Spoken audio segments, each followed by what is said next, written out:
श्री श्री विष्णु पुराण के दूसरे अंश के 6ठे अध्याय में अनेक प्रकार के नरकों का वर्णन किया गया है और भगवान के महात्म्य का वर्णन किया गया है। श्री पराशर जी बोले,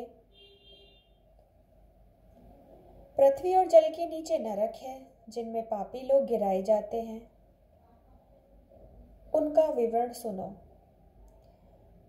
सूकर, रोध, ताल, विषसन, रौरव, महाज्वाल, तत्वकुंभ, लवण, विलोहित, रुधिराम्ब, वैतरणी, क्रमिश, क्रमिभोजन, असीपत्रवन, कृष्ण, लालाभक्ष, दारुण, पुएवह, पाप, वही ज्वाल, अंधशिरा, संदश, कालसूत्र, तमसे, आविची, स्वभोजन, अप्रतिष्ठ और अप्रची, ये सब तथा इनके सिवा और भी अनेकों महाभयंकर नरक हैं जो यमराज जी के अधीन हैं और अति दारुण शस्त्र भय तथा अग्नि भय देने वाले हैं।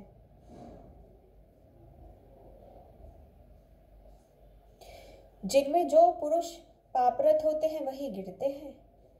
जो पुरुष झूठी गवाही अर्थात जान कर भी न बतलाने वाला या कुछ का कुछ कहने वाला होता है, अथवा जो पक्षपात से यथार्थ नहीं बोलता, मिथ्या भाषण करता है, वह रौरव नरक में जाता है। गर्भ नष्ट करने वाले, ग्राम नाशक और गो हत्यारे लोग रोध नामक नरक में जाते हैं। जो श्वासोच्छ्वास को रोकने वाला है, मद्यपान करने वाला, भ्रमघाती, सुवर्ण चुराने वाला तथा जो पुरुष इनका संग करता है, ये सब सूकर नरक में जाते हैं। क्षत्रिय अथवा वैश्य का वध करने वाला ताल नरक में, और गुरु स्त्री के साथ गमन करने वाला भगनीगामी और राजदूतों को मारने वाला पुरुष तप्त कुंड नरक में जा पड़ता है।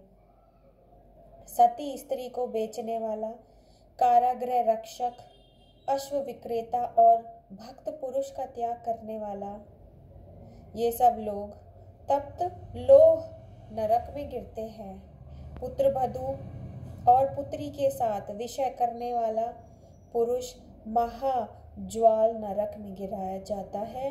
और जो नराधम गुरुजनों का अपमान करने वाला और उनसे दुर्वचन बोलने वाला होता है तथा जो वेद की निंदा करने वाला, वेद बेचने वाला, अगम्या स्त्री से संभोग करता है, वे सब लवण नरक में जाते हैं। चोर तथा मर्यादा का उल्लंघन करने वाला पुरुष विलोहित नरक में गिरता है।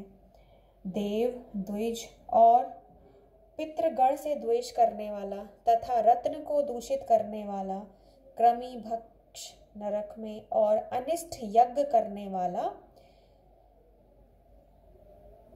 क्रमिश नरक में जाता है। जो नराधम पितृगण, देवगण और अतिथियों को छोड़कर उनसे पहले भोजन कर लेता है, वह अति उग्र लाला भक्ष नरक में जाता है। और बाण बनाने वाला बेधक नरक में जाता है। जो मनुष्य करणी नामक बाण बनाते हैं और जो खड़ग आदि शस्त्र बनाने वाले होते हैं, वे अति दारुण विषसन नरक में गिरते हैं। दूषित उपायों से धन संग्रह करने वाला, अयाजक, याजक और नक्षत्र विद्या को न जानकर भी उसका ढोंग रचने वाला पुरुष अधोमुख नरक में पड़ता है। निष्ठुर कर्म करने वाला पुरुष पुएवह नरक में जाता है तथा मित्र पुत्र की वंचना करके अकेले ही अच्छा भोजन करने वाला और लाख मांस, रस, तिल तथा लवण आदि बेचने वाला ब्राह्मण भी पुए हुए नरक में ही जाता है। हे द्विज श्रेष्ठ, बिलाव, कुत्ता, छाग, अश्व, शूकर तथा पक्षियों को जीविका के लिए पालने से भी पुरुष पुए हुए नरक में ही गिरता है। नट या मल्लव्रती से रहने वाला, धीवर का काम करने वाला, कुंड का अन्न खाने वाला, विष देने वाला, चुगलखोर, स्त्री की असद व्रति के आश्रय रहने वाला, धन आदि के लोभ से बिना पर्व के अमावस्या आदि पर्व दिनों का कार्य कराने वाला, द्विज, घर में आग लगाने वाला, मित्र की हत्या करने वाला, शकुन आदि बताने वाला, ग्राम का पुरोहित तथा मदिरा बेचने वाला, ये सब रुधिरांध नरक में गिरते हैं। यज्ञ अथवा गांव को नष्ट करने वाला पुरुष वैतरणी नरक में जाता है तथा जो लोग वीर्यपात आदि करने वाले, खेतों की बाढ़ तोड़ने वाले, अपवित्र और छलव्रति के आश्रय रहने वाले होते हैं, वे कृष्ण नरक में गिरते हैं। जो वृथा ही वनों को काटता है वह असीपत्र वन नरक में जाता है।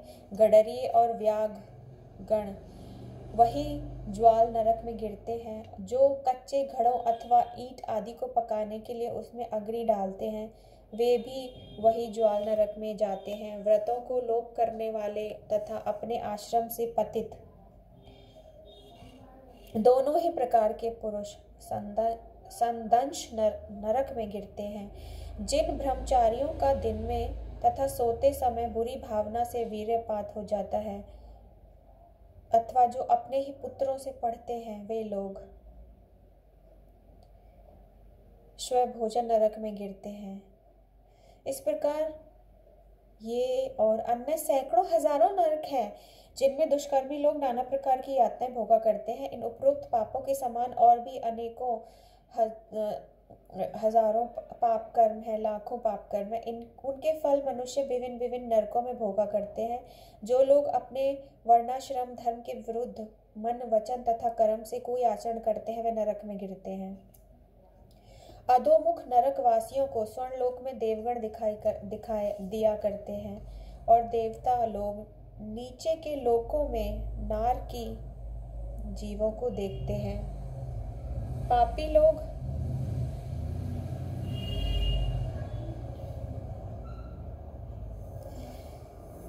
नरक भोग के बाद क्रम से स्थावर, कृमि, जलचर, पक्षी, पशु, मनुष्य, धार्मिक पुरुष, देवगण तथा मुमुक्ष होकर जन्म ग्रहण करते हैं।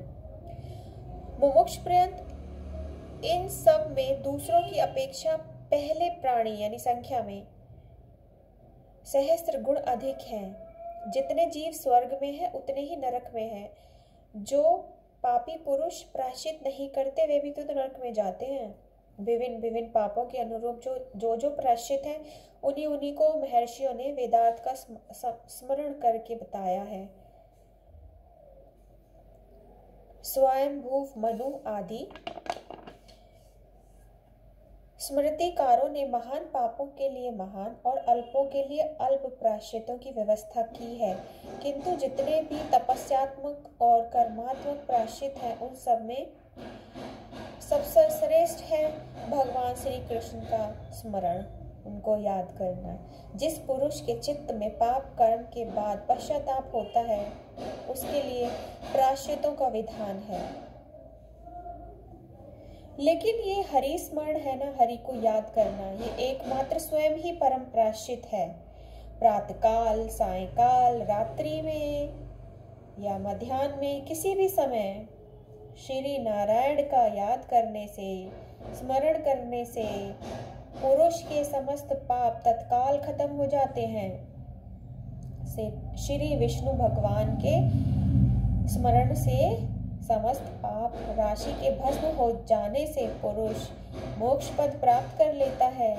स्वर्ग लाभ तो उसके लिए भिन्न रूप माना जाता है, जिसका चित्त जप, होम और अर्चनादि करते हुए निरंतर भगवान वासुदेव में लगा रहता है, उसके लिए इंद्र पद आदि फल तो बेकार है।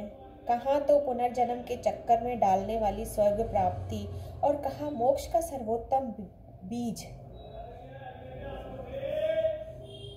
वासुदेव का नाम, वासुदेव के नाम का जप